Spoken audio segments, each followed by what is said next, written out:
प्रभु श्री जगन्नाथ की धरती से जिन्होंने अपनी राजनीतिक यात्रा की शुरुआत की, उससे पहले आपको बड़ी बधाई देना चाहूंगी। आज से ठीक 10 साल पहले एक कीर्तिमान आपने गढ़ा। 2015 में उज्ज्वला योजना न जाने कितनों की जिंदगी में रोशनी आई, उसके लिए गिनीज वर्ल्ड रिकॉर्ड। और अब 10 साल बाद 2025 में प्रधानमंत्री के नेतृत्व में शिक्षा पे चर्चा के लिए गिनीज वर्ल्ड रिकॉर्ड। हम जो भी करेंगे लोगों के लिए करेंगे, लोगों के सामने करेंगे, लोगों को बता के करेंगे।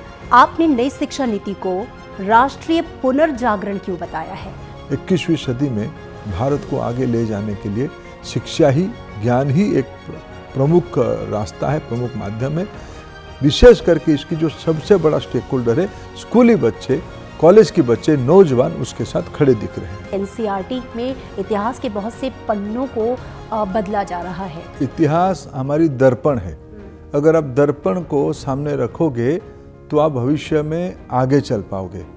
NEP एनर्जी कहा और कहा कि विकसित भारत बनाने के लिए 2047 तक एक मजबूत टूल है। भारत की ज्ञान परंपरा के आधार पे भारत की अर्थनीति को एक नॉलेज बेस्ड इकोनॉमी में कन्वर्ट करना, जिसमें हम अपना ही आवश्यकता को तो पूरा करे ही, वैश्विक आवश्यकता को पूरा करे, यह हमारे पास दायित्व है, यह हमारे पास संभावना है।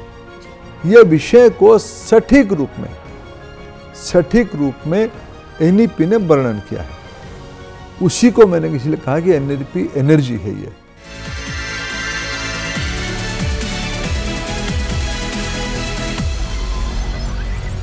प्रभु श्री जगन्नाथ की धरती से जिन्होंने अपनी राजनीतिक यात्रा की शुरुआत की, और न सिर्फ शुरुआत की बल्कि राष्ट्रीय और अंतर्राष्ट्रीय फलक पर इस कदर छाए कि मंत्रालय से लेकर जिस भी क्षेत्र में हाथ रखा वहां कीर्तिमान और सफलता को नई बुलंदियों पर पहुंचाया।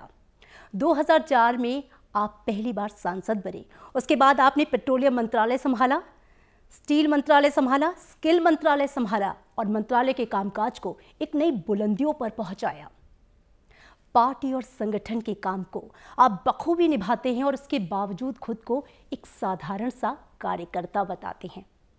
आज जब भारत आत्मनिर्भरता की एक नई इबारत लिख रहा है और देश 2047 तक विकसित राष्ट्र बनने की दिशा में अग्रसर हो चला है, आपने शिक्षा के क्षेत्र में एक नई लॉ जलाई और राष्ट्रीय शिक्षा नीति लेकर आते हैं, जिसे आप शिक्षा के क्षेत्र में शिक्षा का पुनर्जागरण बताते हैं।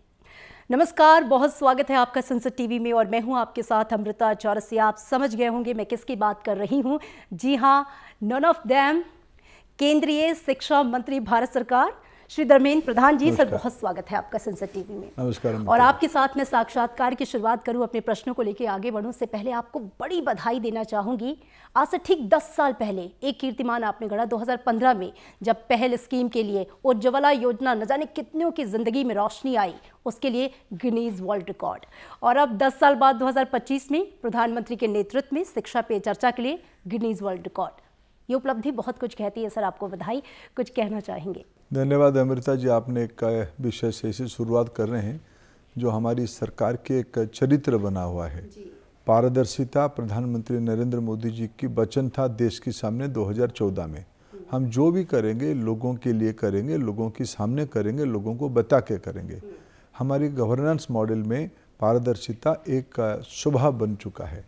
मेरे को जब 2014 में पेट्रोलियम विभाग की दायित्व मिला गया, तब प्रधानमंत्री जी ने कहा कि जो सब्सिडाइज गैस सिलेंडर है उनमें से एक आरोप है बहुत सारे घोस्ट कंज्यूमर है, जो कंज्यूमर एक्चुअली है ही नहीं, लेकिन उनके नाम पे सरकारी खजाने से पैसा बिचौलियों के हाथ में जाता है, फेक कंज्यूमर के पास जाता है। तब पहली बार हमारे देश में डिजिटल गवर्नेंस की एक नया प्रयोग किया गया है। LPG सिलेंडर की नंबर, कंज्यूमर नंबर, उनकी सब्सिडी जाने वाले बैंक खाता और आधार नंबर, इन तीनों को, जिसको जाम ट्रिनिटी कहा गया बाद में, अर्थशास्त्रियों ने कहा, इसकी पहला प्रयोग हमारे उन दिनों में पेट्रोलियम विभाग के द्वारा किया गया। उसमें उन दिनों में लगभग 17 करोड़ LPG कंज्यूमर होते थे। जब हमने पहल किया, उस जो ट्रिनिटी की मुहिम को विभाग ने पहल की नाम दिया था। पहल में 12.5 करोड़ कंज्यूमर बने। इसमें पता चला कि लगभग 4-4.5 करोड़ 13.5 करोड़ कंज्यूमर बने। 4-4.5 करोड़ घोष कंज्यूमर जो नहीं थे उनके नाम छट गए। डिजिटल गवर्नेंस की इस प्रकार की रोबस्ट इनिशिएटिव के कारण उन दिनों में Guinness book of world record में उस स्कीम की नाम आई थी। हमने सहर्ष माननीय प्रधानमंत्री जी को उसको जाके उनकी सरकार की उपलब्धि के बारे में उनको अवगत कराए थे। देखिए, संयोग ऐसा है, जब हम राष्ट्रीय तीसरी पारी में प्रधानमंत्री जी देश के दायित्व संभाल रहे हैं, हम लोग नई शिक्षा नीति को नीचे क्रियान्वयन करने के लिए प्रधानमंत्री नरेंद्र मोदी जी ने बच्चों सबसे बड़े स्टेक होल्डर है और स्कूली बच्चे इसकी सबसे बड़े भागीदारी है। उनको परीक्षा डर लगती है जी। सबको परीक्षा डर लगती है, मेरे को भी लगती है, आपको भी लगती है। हाँ, लगती तो है। इससे बच्चों को डिस्ट्रेस करने के लिए, उनकी मन को हल्का करने के लिए, उनको परीक्षा पे आराम से बैठने के लिए पिछले कई सालों से माननीय प्रधानमंत्री जी परीक्षा पे चर्चा, परीक्षा सीजन शुरू होने की पहले खुद आते हैं, बच्चों से बातचीत करते हैं, उनको सहज करते हैं, उनको टिप्स देते हैं। एक पेरेंट के नाते, एक अभिभावक के नाते देश के प्रधानमंत्री जी की सारे दायित्व के बावजूद वो समय निकालते हैं, 3-4 घंटा समय निकालते हैं बच्चों के साथ बिताने के लिए। 2018 में जब ये कार्यक्रम शुरू हुआ, सिर्फ 22,000 बच्चे और उनके अभिभावक और टीचर जुड़े थे। इस साल इस सारे रिकॉर्ड को तोड़ते हुए माईगॉव की प्लेटफॉर्म पे 3.5 करोड़ स्टेक होल्डर उसमें से रजिस्ट्रेशन किए। इसको स्वीकृति देते हुए Guinness book of world record ने भी उसको एक सर्टिफिकेट दिया। उसको भी हम कल माननीय प्रधानमंत्री जी के हाथ में सुपुर्द किए, सरकार की उपलब्धि बताई। मेरे लिए अत्यंत सौभाग्य और गौरव की विषय है, प्रधानमंत्री जी की दृष्टि को नीचे क्रियान्वयन करते करते मेरे को ऐसे 2 विभाग मिला। एक बार 2015 में, 10 साल बाद फिर 2025 में, जिस 2 भारत सरकार के कार्यक्रमों को, इनिशिएटिव को वैश्विक मान्यता मिला, उसकी साइज के कारण, उसकी गुणवत्ता के कारण। ये बहुत ही उत्कृष्ट और बहुत ही आत्मविश्वास में भरा हुआ चीज़ मैं कह सकता हूँ। बिल्कुल, और आपने उसमें झंडे गाड़ दिए, चाहे 10 साल पहले पेट्रोलियम मिनिस्ट्री की बात करें या शिक्षा मंत्रालय की बात करें। चलिए अब न्यू एजुकेशन पॉलिसी की बात कर लेते हैं। माननीय शिक्षा मंत्री जी, आपने नई शिक्षा नीति को राष्ट्रीय पुनर्जागरण क्यों बताया है? आज जब हम नई शिक्षा नीति के 5 साल पूरा होने का उत्सव मना रहे हैं, तो मैं यहाँ पे ये समझना चाहूँगी कि इन 5 सालों में न्यू एजुकेशन पॉलिसी ज़मीन पर किस तरीके से उतरी है, किन सेक्टर्स में सबसे ज़्यादा पॉजिटिव आउटकम्स आए हैं, या कौन से ऐसे क्षेत्र जो आपको अभी भी लगता है जिस पे शार्प फोकस की ज़रूरत है? आपने अच्छी बात से शुरुआत की है कि इसको कहा कि राष्ट्रीय पुनर्जागरण की एक मुहिम है। भारत की सभ्यता में और दुनिया के मनुष्य कोई सभ्यता के अंदर जाता है तो उसको आगे कौन ले जाता है? उसकी इतिहास, उसकी वर्तमान और उसकी भविष्य की रोड जी। इसको जोड़ने वाला तत्व है ज्ञान, शिक्षा। हमारे भारत में भी शिक्षा, ज्ञान ये बहुत प्राचीन है, बहुत जड़ से जुड़ी हुई है। समय समय से उसकी नई प्रारूप आई है, नई इंटरप्रिटेशन आई है, कई चुनौती आई है। लंबे समय तक हम पराधीनता के रहने के कारण, कॉलोनी में रहने के कारण हम कभी हम आत्मविस्मृत भी हमको हुई है। कभी कभी ये योजना से हमको लंबे समय तक गुलामी रखने वाले तत्वों ने भी उसको किया है, जिसको हम मैकॉले मिनट्स कहते हैं। अंग्रेजों ने हमारे ऊपर शासन किया, व्यवसाय करने आए थे, हमारे राजनीतिक अधिकार को भी उन्होंने हनन करके हमको पराधीन किया था। जब उससे हम पिछले लगभग 78 साल पहले, आज हम 2025 में हैं और 22 साल के बाद हम आज़ादी का अमृत महोत्सव मनाएंगे, उसकी 2-3 दशक पहले, 3 दशक पहले जब प्रधानमंत्री जी को देश को सेवा करने का अवसर मिला, उन्होंने कहा कि हमें एक मूलभूत विषय को परिवर्तन करना चाहिए।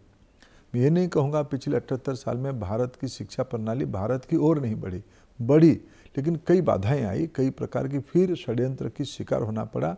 इसलिए इसको हम लोग कहते हैं, इसकी एक रेनेसांस हो रही है। 21वीं सदी में भारत को आगे ले जाने के लिए शिक्षा ही, ज्ञान ही एक प्रमुख रास्ता है, प्रमुख माध्यम है। इसको सफलता तक ले जाने के लिए हमें एक नई अप्रोच की आवश्यकता है, जो जड़ से भी जुड़ी होनी चाहिए, रूटेड होनी चाहिए और वर्तमान से प्रासंगिक होनी चाहिए और भविष्य को दिखने वाला होनी चाहिए। पास्ट, प्रेजेंट और फ्यूचरिस्टिक, रूटेड, कॉन्टेम्प्ररी और फ्यूचरिस्टिक, ये तीनों विषयों में राष्ट्रीय शिक्षा नीति सही मायने में एक शिक्षा क्रांति लेके आई है। मेरा सौभाग्य है जब 2020 में इसकी, कोरोना के समय में उसकी पॉलिसी अनाउंसमेंट हुई, जो मैं मानता हूँ एक आज़ाद भारत में संविधान सभा के उपरांत, इतने बड़े जन भागीदारी के उपरांत एक दार्शनिक तत्व को, दार्शनिक मसौदे को लोगों के सामने रखा गया नीति के रूप में। मेरा सौभाग्य 2021 से मैं शिक्षा विभाग में जो हमारी 14 के बाद सिस्टमेटिकली कई सारे चीज़ों को लाया गया था, उसको नीति के रूप में 2020 में लाया गया। इस बार उसकी 5 साल पूर्ति होने का अवसर मिला पिछले 29 तारीख को। 5 साल अभी पूरा हुआ है। मैं जब इस 5 साल को पीछे मुड़ के देखता हूँ और पीछे विशेष करके पिछले 11 साल को पीछे मुड़ के देखता हूँ, तब मैं आत्मसंतोष से मेरे आगे बढ़ने की हिम्मत बढ़ती है कि हमने सही दिशा में सही कदम उठाना प्रयास किया है और इसको व्यापक जन समर्थन, विशेष करके इसकी जो सबसे बड़ा स्टेक होल्डर है स्कूली बच्चे, कॉलेज के बच्चे, नौजवान, उसके साथ खड़े दिख रहे हैं। धर्मेंद्र प्रधान जी, आपने एक और बड़ी बात कही है। आपने कहा है कि NEP 2020 कॉलोनियल माइंडसेट से मुक्त होने की दिशा में एक बहुत महत्वपूर्ण कदम है। यहाँ पे मैं ये समझना चाहूँगी कि कैसे हमारी राष्ट्रीय शिक्षा नीति, इंडियन एजुकेशन सिस्टम, भाषाएं राष्ट्रीय गौरव के ज़्यादा समीप है, कैसे? देखिए, मैंने फिर इसको मैकॉले मिनट्स को थोड़ा मैं कोट करना चाहूँगा, इसलिए मैंने आप भी बात छेड़े कि कॉलोनियल माइंडसेट को थोड़ा एक्सप्लेन कर आपने भी किया।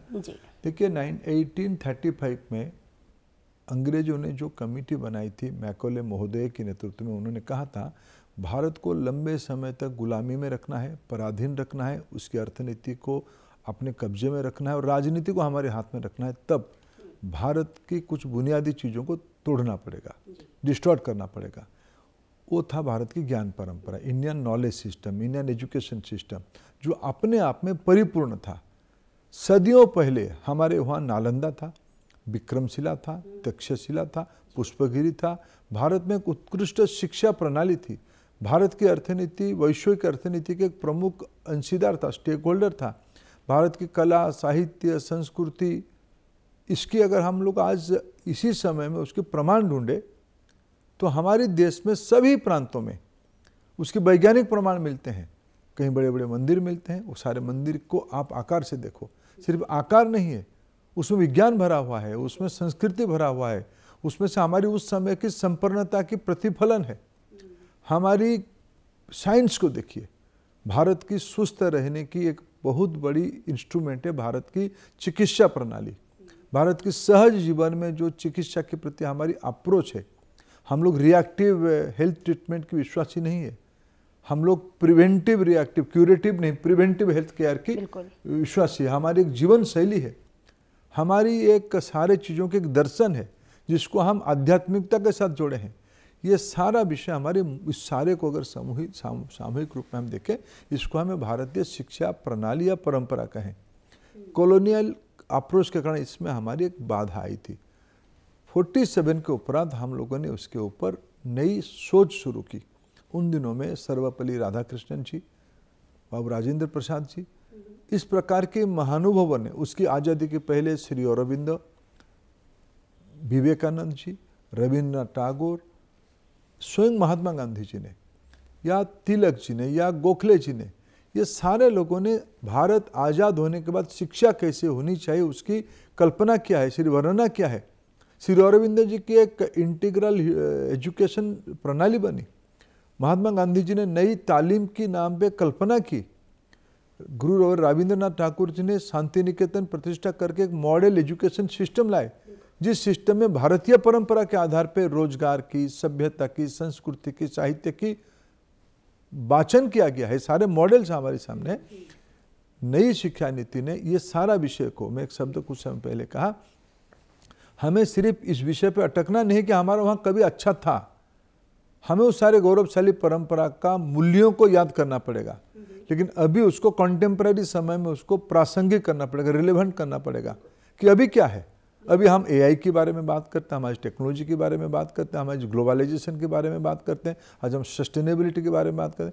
आज एक समस्या मैं कहूँ कॉन्टेम्पररी पीरियड की बहुत बड़ी चुनौती है सस्टेनेबिलिटी, पर्यावरण, क्लाइमेट कंसर्न।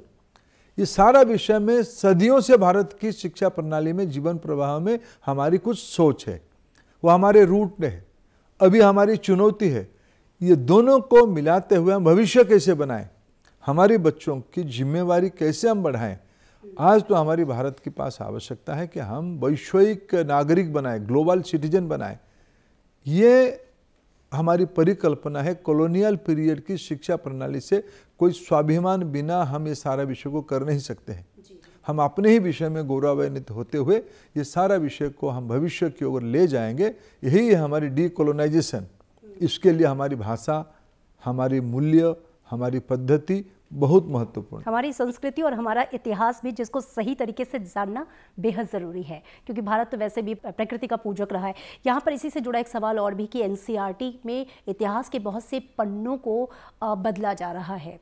बहुत सारे मॉड्यूल्स जो हैं वो चेंज किए जा रहे हैं। मैं नाम नहीं लूँगी, लेकिन जो चेंजेस हैं, बहुत से लोग ये पूछ रहे हैं कि इसकी क्या ज़रूरत है। इतिहास तो आप बदल नहीं सकते, लेकिन ये बदलाव एनसीईआरटी की किताबों में क्यों?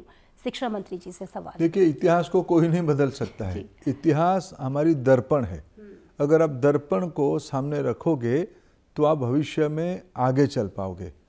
मैं भी मानता हूँ इतिहास को कोई बदलना नहीं चाहिए, कोई बदल नहीं सकता है, लेकिन ये बात सही है, इतिहास को सही रूप में रखना भी चाहिए। बिल्कुल। इतिहास के नाम पे हम निर्दिष्ट समय में निर्दिष्ट प्रकार की चीज़ों को एक उद्देश्य से अगर हम प्रेषित करते हैं, उपस्थापित करते हैं, तब ये समाज के साथ न्याय नहीं होता है, विशेष करके बच्चों के साथ न्याय नहीं होता है। इसलिए तथ्य और प्रमाण के आधार पे, सिर्फ तर्क नहीं, तथ्य और प्रमाण भी चाहिए। तथ्य प्रमाण के आधार पे इस बार राष्ट्रीय शिक्षा नीति ने कोशिश कर रहे हैं कि हम लोग सही बातों को, सही तत्वों को हम लोगों के सामने रखें। इसीलिए हम लंबी रेखा खींच रहे हैं। हम कोई रेखा को छोटा नहीं कर रहे हैं या किसी चीज़ों को बदल नहीं रहे। हम इतिहास को सही प्रोस्पेक्टिव में लोगों के सामने, बच्चों के सामने रख रहे हैं। और शायद इसलिए ऑपरेशन सिंदूर को भी लेकर आपने हाल ही में एनसीईआरटी ने एक मॉड्यूल बनाया है, ताकि राष्ट्र की जो भावना है, देशभक्ति की जो भावना है और जो सुरक्षा की भावना है, उससे भी बच्चे अवगत हो सकें। देखिए, समाज सभी समय में वीरों को सम्मान किया है, गौरवों को सम्मान किया है। आज मैं मानता हूँ ऑपरेशन सिंदूर भारत की स्वाभिमान, अस्मिता और सैन्य पराक्रम की एक पराकाष्ठा है, एक उपलब्धि है।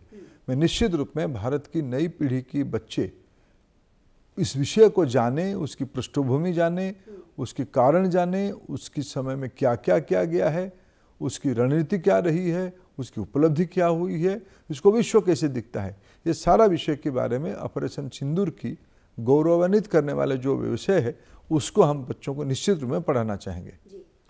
मंत्री जी, हम जानते हैं कि जो हमारा देश है बहुभाषी देश है, लेकिन भाषा को लेकर जगह जगह पे विवाद भी काफ़ी ज़्यादा है। बहुत सारे नए उदाहरण भी हैं, लेकिन एनईपी जो है वो मातृभाषा और बहुभाषा में शिक्षा की बात करती है। तो आप ये मानते हैं कि स्कूलों में मल्टीलिंगुअल इकोसिस्टम जो है लर्निंग का, वो शुरू हो चुका है, और इसको आगे और सस्टेन करने के लिए क्या कुछ कोशिशें की जा रही हैं? क्योंकि अभी भी कहीं ना कहीं भाषा को लेकर अभी एक तरह का विरोधाभास स्कूलों में या फिर पढ़ाने को लेकर, ये पढ़ेंगे, ये नहीं पढ़ेंगे, इसे लोग समझना चाहते हैं। क्या है ये? देखिए, भारत की मूल पूंजी भारतीय भाषा है। भारत के हम जो शब्द लगाते बहुभाषा ना, ये सब इंटरकनेक्टेड है। ये सब भाषा इंटरकनेक्टेड है। ये सारा भाषा का इंटरकनेक्टेडनेस, संयोगिता ही हमारी उपलब्धि है, हमारी ताकत है। सभी भारतीय भाषा की तत्व एक है, भावार्थ एक है, इमोशन एक है, आवेग एक है, एक स्पंदन एक है। आज राष्ट्रीय शिक्षा नीति कह रही है भारत की सभी भाषा राष्ट्रीय भाषा है। अगर ये केवल भारत की विषय नहीं है, यूएन भी इस विषय में स्पष्टता किया है। विश्व की सभी डेवलप्ड इकोनॉमी ने इस विषय की समझ बना पाए हैं। जब तक कोई समाज में विषय को स्पष्ट करने के लिए, क्लैरिटी करने के लिए, जब तक उसकी भाषा में वो समझेगा नहीं, उसको बोलेगा नहीं, लिखेगा नहीं, किस भाषा में बोलना, लिखना और समझने की आवश्यकता है? जिस भाषा को मनुष्य जन्म के उपरांत पहली बार सुना, पहली बार बोला, ये फंडामेंटल चीज़ है। उस भाषा में अगर लिखेगा, पढ़ेगा और समझेगा, तब जाके वो सृजन कर पाएगा।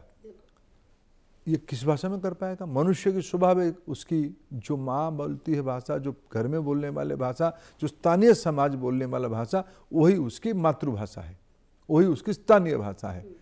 ये सारे भाषा राष्ट्रीय भाषा है। ये भारत की सभ्यता की स्वीकृति है, जिसको आज की भारत की सरकार के माननीय प्रधानमंत्री राष्ट्रीय शिक्षा नीति के अंश बनाए हैं। इसलिए मैंने जो कहा कि कुछ कुछ चीज़ों को हमारी सामने जानबूझ के हमें विश्व की 5 भाषा सीखने में कोई आपत्ति नहीं। भारत में तो 100-150 भाषा है। अगर हमारी अभी इस साल की तमिलनाडु में काम करने वाले एक बिहार मूल की व्यक्ति की बच्ची तमिलनाडु की बोर्ड में तमिल लैंग्वेज में 70% नंबर हासिल किया है। गरीब घर की बच्ची, पिताजी काम करने गए तमिलनाडु, पढ़ी वहाँ की तमिलनाडु की बोर्ड की स्कूल में, तमिल भाषा में एक्सीलेंट किया। ये भारत की नागरिकों की, नई बच्चों की स्ट्रेंथ है। ये अपना क्रिटिकल थिंकिंग बढ़ाती है। इसीलिए राष्ट्रीय शिक्षा नीति ने स्पष्ट किया है, प्रारंभिक अवस्था की पढ़ाई, विषय कुछ भी हो सकता है, अनेक भाषा हो सकता है, विज्ञान हो सकता है, गणित हो सकता है, सामाजिक विज्ञान हो सकता है, पर्यावरण विज्ञान हो सकता है, वैश्विक परिस्थिति हो सकता है, इतिहास हो सकता है, भूगोल हो सकता है। लेकिन पढ़ने के माध्यम क्या होगा? इंग्लिश एक विषय हो सकता है, संस्कृत एक विषय हो सकता है, हिंदी एक विषय हो सकता है। लेकिन सारा विषयों को जिस भाषा में व्यक्ति मातृभाषा में व्यवहार करता है, उस भाषा में उसकी प्रारंभिक पढ़ाई होनी चाहिए। मैं मानता हूं आजाद भारत में शिक्षा में अभी के राष्ट्रीय शिक्षा नीति की सबसे महत्वपूर्ण परामर्श कोई है, रिकमेंडेशंस कोई है, प्रारंभिक अवस्था में, फिर नम्रता के साथ कहना चाहूंगा, प्रारंभिक अवस्था यानी क्लास 8 तक संभवतः 1 से 5 तो निश्चित रूप में मातृभाषा में अगर पढ़ाने के माध्यम होगा, इंग्लिश पढ़े एक विषय करके, लेकिन उसकी समझने के लिए वो अपना अपना मातृभाषा में समझे। आप भी समझते हो, आप उत्तर भारत से हो, आप अच्छे इंग्लिश बोल पाते हो, लेकिन आप सेंटेंस फॉर्मुलेशन कैसे करते हो, मूल विषय को सोचते कैसे हो। आप हिंदी में दक्ष हो, इसीलिए आप इंग्लिश अच्छा बोल पाते हो। दक्षिण के लोगों की इंग्लिश देश के बाकी लोगों से थोड़ा अच्छा है। क्यों? वो अपनी मातृभाषा में दक्ष है जी। मैं उड़िया व्यक्ति हूं, मैं उड़िया में सारा चीजों को सोचता हूं, समझता हूं। मैं कभी हिंदी में बोलता हूं, कभी मैं इंग्लिश में बोलता हूं, मैं कभी कभी कोशिश करता हूं अन्य कोई एक भाषा का 2-4 शब्द बोल पाऊं, मेरे को अच्छा लगता है। लेकिन मौलिक चिंतन व्यक्ति की अपनी मातृभाषा में होनी चाहिए। ये राष्ट्रीय शिक्षा नीति ने उसको फॉर्मलाइज किया।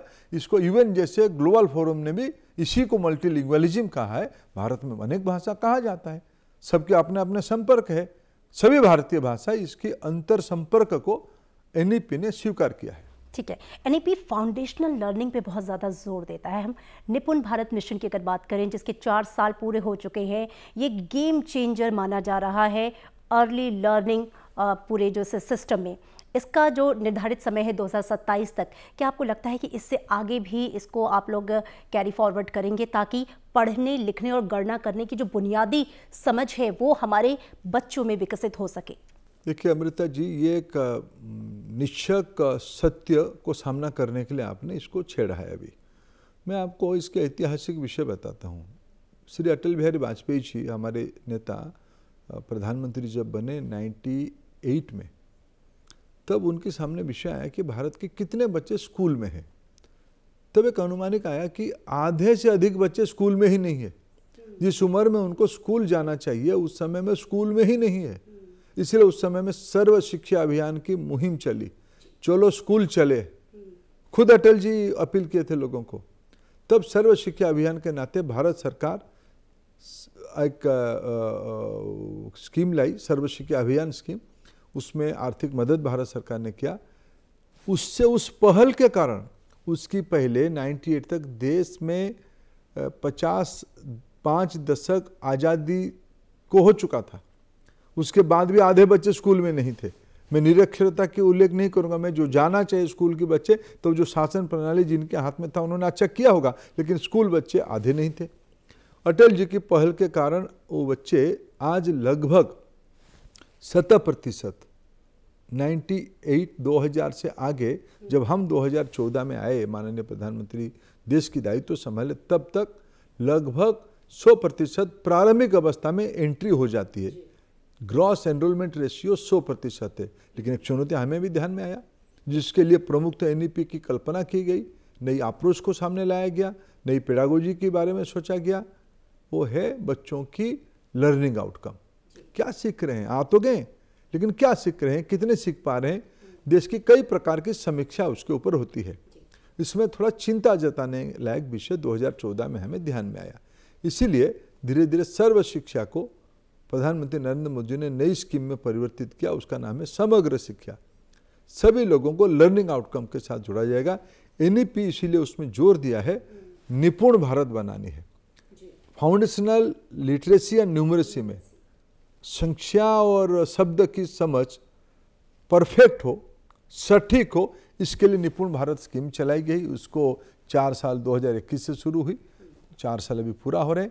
इस 4 साल में कोरोना की भी मार उसी समय में पड़ी, उसके बावजूद इस 4 साल में इसकी उपलब्धि अगर मैं गिनाऊं, अभी सरकार की जो असेसमेंट होती है, परख, उसमें से तो कई उत्साहजनक तत्व सामने आई है, लेकिन वो सिर्फ परख की उपलब्धि गुणात्मक लर्निंग आउटकम के लिए नहीं है, वो थोड़ा फिजिकल भी है। लेकिन असर करके जो एक रिपोर्ट भारत की निकलती है सिविल सोसाइटी की ओर से, उस रिपोर्ट में इसको कहते हुए उन्होंने कहा कि लगता है, मैं अभी भी संतुष्ट नहीं हूँ कि 100% FLN उपलब्धि हो गई है, लेकिन पिछले कई दशकों के उपरांत फाउंडेशनल लिटरेसी एंड न्यूमरेसी की जो उपलब्धि है, जो स्टैटिस्टिक्स है, पिछले दिनों से काफ़ी बेहतर की ओर बढ़ रहा है। और उसमें लगता है कि मैं कोट करूँ, कई उन दिनों में कई अखबारों में लिखा कि लगता है कि एनईपी एनर्जी की इम्पैक्ट दिखने लगा है। शिक्षकों की कैपेसिटी बढ़ाने के लिए हम लोगों ने योजना बनाई है, हम लोगों ने डाइट को महत्व दिया है, हम लोगों ने नई पाठ्यक्रम के साथ साथ नई पढ़ाने की पेडागोजी को भी महत्व दिया है, हमने टेक्नोलॉजी को एम्बेड किया है, टीचर्स ट्रेनिंग पे जोर दिया गया है, निष्ठा जैसे कार्यक्रम को ही चलाया गया है टीचर्स कैपेसिटी बिल्डिंग के लिए। ये सारे के कारण हमें लगता है कि हम और बहुत काम करना बाकी है, लेकिन हमारी दिशा सही पकड़ रही है। इसके साथ ही एक और जो आप लोग का लक्ष्य है कि 2030 तक प्राइमरी और सेकेंडरी एजुकेशन में 100% ग्रॉस एनरोलमेंट रेशियो को पा लेना। लेकिन कक्षा 8 तक तो सब कुछ ठीक है, लेकिन 8 के बाद अभी भी हम देख रहे हैं देश में ड्रॉप आउट रेशियो जो है वो अभी भी एक चुनौती है। इसे आप कैसे एड्रेस करेंगे आने वाले समय? देखिए, मैं 2 विषय को चुनौती मानता हूँ। एक तो जो सभी बच्चे जो GR में आज के दिनों में एक बच्चा भारत में जन्म होता है तो उसको भारत सरकार और राज्य सरकार की हेल्थ डिपार्टमेंट उसको जन्म पंजीयन कर देते हैं, बर्थ रजिस्ट्रेशन हो जाता है। उसके बाद जब बच्चा आगे बढ़ता है, एज 3 से वो आंगनबाड़ी में आ जाता है। उसको हमने स्कूल की शब्द में कहा कि बाल वाटिका 1, बाल वाटिका 2, बाल वाटिका 3। प्रारंभिक दिनों में आंगनबाड़ी, उसकी कुछ लर्निंग और कुछ पोषण, न्यूट्रिशन के बारे में उसकी हेल्थ केयर हो जाए। उसके आगे क्लास 1 आयु 6 से शुरू हो। ये सारा विषय में हम लोगों की एक रणनीति रहती है कि भाई सभी बच्चे 100% आ जाए। धीरे धीरे जब हमारी सेकेंडरी तक पहुंचती है, हायर सेकेंडरी तक पहुंचती है, ये 30% बच्चे ड्रॉप आउट हो जाते हैं। ये इन दिनों में घटी है, लेकिन मैंने जैसे प्रारंभ में कहा, हम उसमें संतुष्ट नहीं है। हमको और मेहनत करने की आवश्यकता है, हमें और भागीदारी बढ़ानी पड़ेगी। हमारी बच्चों को हुनर युक्त करना पड़ेगा, स्किल करना पड़ेगा। सभी बच्चों को आवश्यकता नहीं है साइंस पढ़े, फिजिक्स पढ़े, सभी लोग जेई में बैठे, सभी लोग नीट में बैठे। हमें उनको नीट जेई से उनकी दक्षता के स्तर पे, उनकी सामाजिक अर्थनीति के आधार को ध्यान में रखते हुए उनको एक लेवल प्लेइंग फील्ड देना पड़ेगा। स्किल एजुकेशन को भी जोड़ना पड़ेगा, तब जाके वो बच्चा पढ़ने की आग्रही होगा। अगर वो पढ़ाई को डर के भाग जाएगा तो गड़बड़ होगा। इसीलिए एनईपी ने कहा है कि हम स्पोर्ट्स को भी एजुकेशन मानेंगे, स्किल को भी एजुकेशन मानेंगे, फॉर्मल एजुकेशन, फॉर्मल नंबर दिया जाएगा। इसीलिए अनेक उपक्रम को हमने शुरू किया है। हमारी GR एंट्री और एग्जिट में समान रहे, ये हमारी लक्ष्य है। जी, एनईपी में AI और डिजिटल लर्निंग पर भी काफ़ी फोकस है। AI में सेंटर ऑफ एक्सीलेंस की स्थापना की अगर मैं बात करूं तो क्या आप मानते हैं कि इसके ज़रिए आने वाले समय में भारत को एक टेक पावर के रूप में भी विकसित किया जा रहा है? हमारे बच्चों में AI और डिजिटल एजुकेशन के प्रति इंटरेस्ट बढ़े, उसको लेकर स्कूलों में कैसे इसे इंडक्ट किया जा रहा है? देखिए, भारत डिजिटल दुनिया में 1 नंबर की देश है। आज जो सारे करेंट डिजिटल ट्रांजैक्शन होती है, अगर विश्व की किसी देश में सबसे ज़्यादा होती है तो भारत में होती है। विश्व ने होना ही चाहिए। देखो अच्छी चीज़ों को लेता है तो हमें उनको मदद भी करनी चाहिए। यूपीआई आज हमारी ग्लोबल इंस्ट्रूमेंट बन चुका है। कई देशों की लोगों ने यूपीआई के माध्यम से ट्रांजैक्शन करना शुरू किया है। ये भारत की नौजवानों की, सर्विस सेक्टर की, विशेष करके फिनेंशियल सेक्टर की मैं बड़ा उपलब्धि मानता हूँ। आज ये सारे कामों में हमारी लक्ष्य स्पष्ट हो रहा है, हमें उसमें से एक कॉन्फिडेंस भी बढ़ती है। जी बिल्कुल। इसके साथ ही अगर मैं टीचर्स ट्रेनिंग का भी आपने जिक्र किया था, निष्ठा जैसे प्रोग्राम है जो कहते हैं कि साल में 50 घंटे टीचर्स की ट्रेनिंग बहुत ज़रूरी है, पेडागॉजी जो है वो चेंज की जा रही है। बहुत से लोग ये कह रहे हैं कि एनईपी बहुत सुंदर पॉलिसी है, बहुत ही व्यापक है और बहुत ही ज़्यादा वर्साटाइल है, लेकिन जो हमारा तंत्र है और उस पॉलिसी को ग्राउंड लेवल पे इम्प्लीमेंट करने के जो हथियार हैं, जो हाथ हैं, हमारे टीचर्स, वो अभी भी उस तरीके से ट्रेन नहीं हो पाए हैं। तो देखने में आ रहा है कि कुछ ऐसे शहर, ज़िले या गांव हैं जहां पे बहुत से लोग अभी एनईपी को समझ ही नहीं पा रहे हैं, उसको इम्प्लीमेंट ही नहीं कर पा रहे हैं। इस पर आप किस तरीके से आने वाले समय में और फोकस करेंगे?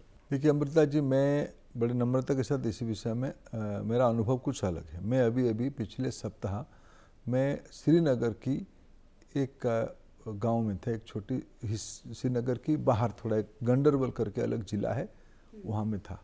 वहाँ सेंट्रल यूनिवर्सिटी CU की कैंपस है। मैं वहाँ बच्चों के साथ गपशप कर रहा था। मैं वहाँ भी एनईपी की कई सारे विषयों की जिज्ञासा मैंने देखा। मैं 2 दिन पहले मैं झारखंड राज्य की धनबाद शहर में था, वहाँ के बच्चों के साथ भी गपशप किया। मैं उसी स्पिरिट को जो गंडरबल में देखा था, उस स्पिरिट को मैंने धनबाद में भी देखा।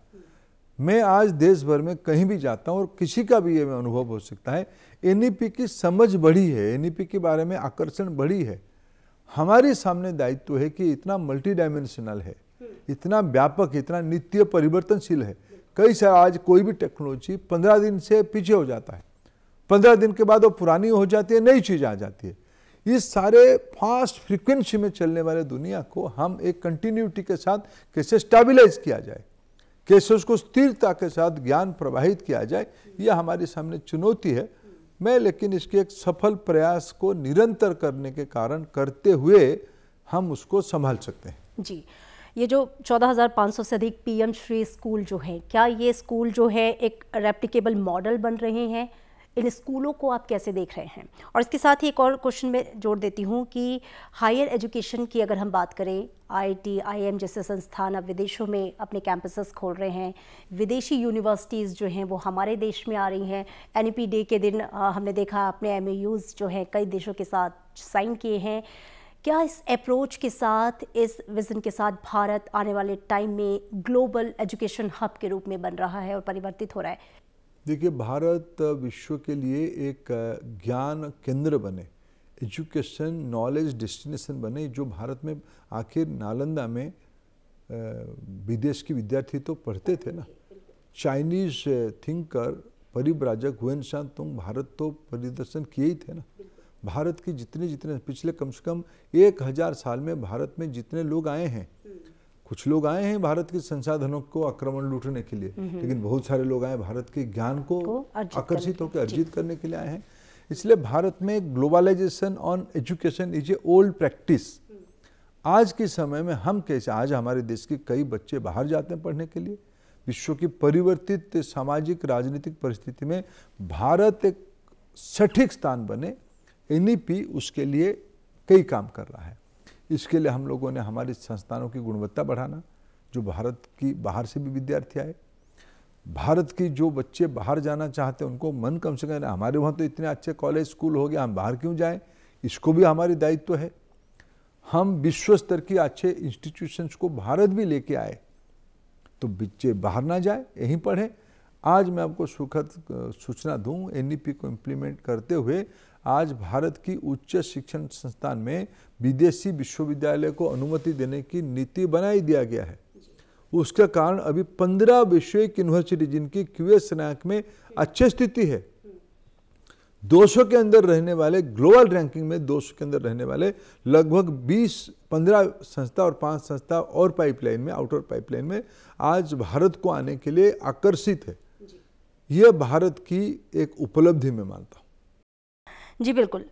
इसी के साथ अगर मैं जन भागीदारी की बात करूं, क्योंकि कहते हैं कि बच्चे की पहली शिक्षिका उसकी माता होती है, इस पॉलिसी को इम्प्लीमेंट करने के लिए, इसके असली लक्ष्य तक पहुंचने के लिए ना सिर्फ सरकार, ना सिर्फ स्कूल्स या फिर जो अलग अलग स्टेक होल्डर्स हैं, जो माता और पिता हैं, जो आम लोग हैं, यानी कि जन भागीदारी इस मुहिम के तौर पे इसे आगे बढ़ाएं, क्या उसके लिए भी कुछ प्रयास किए जा रहे हैं? देखिए, हम लोगों ने जो भी किया है पारदर्शी और जन आंदोलन के आधार पे किया, जन भागीदारी के आधार पे किया।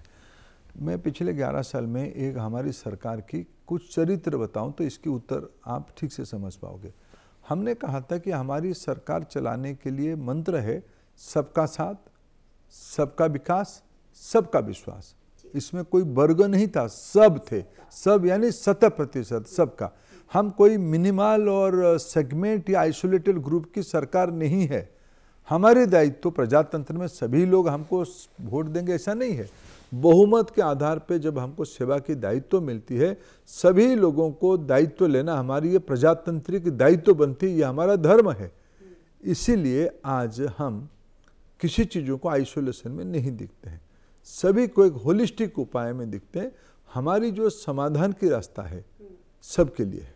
जी मंत्री जी, एक आखिरी सवाल, क्योंकि आपने एनईपी को एनईपी एनर्जी कहा और कहा कि विकसित भारत बनाने के लिए 2047 तक एक मजबूत टूल है। अगले 5 सालों में मैं ये समझना चाहूँगी कि 3 गेम चेंजिंग वो प्रायोरिटीज़ आपकी क्या होंगी जिस पे आपका फोकस होगा, ताकि ग्लोबल कॉम्पिटिटिव और सोशली इंक्लूसिव जो है इस लक्ष्य को आप पा सकें थ्रू एनईपी।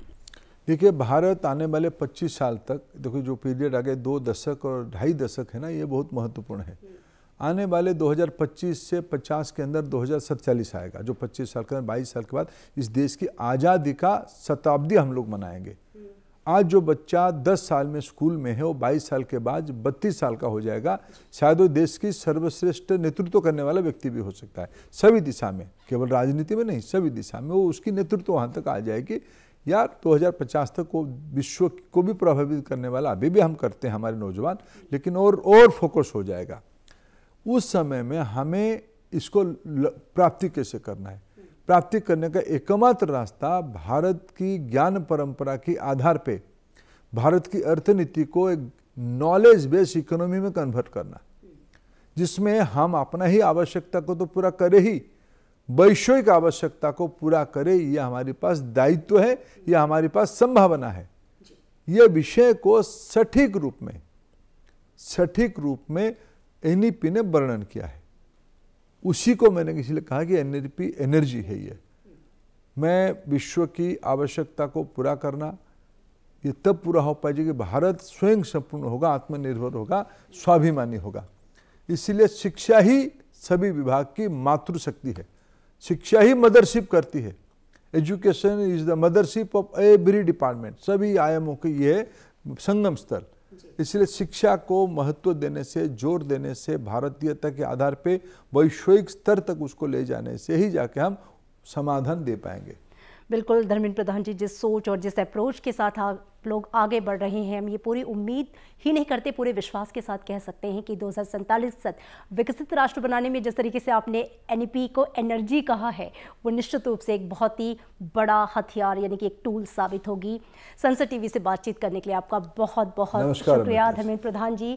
तो शिक्षा की जो अलख जगाई, इसकी रोशनी न सिर्फ देश को रोशन करेगी और जैसे कि कहा कि पूरी दुनिया को एक नई राह शिक्षा के माध्यम से भारत दिखाएगा। हमारे इस विशेष साक्षात्कार को आप संसद टीवी के तमाम YouTube चैनल पर देख सकते हैं। फिलहाल दीजिए इजाजत, नमस्कार।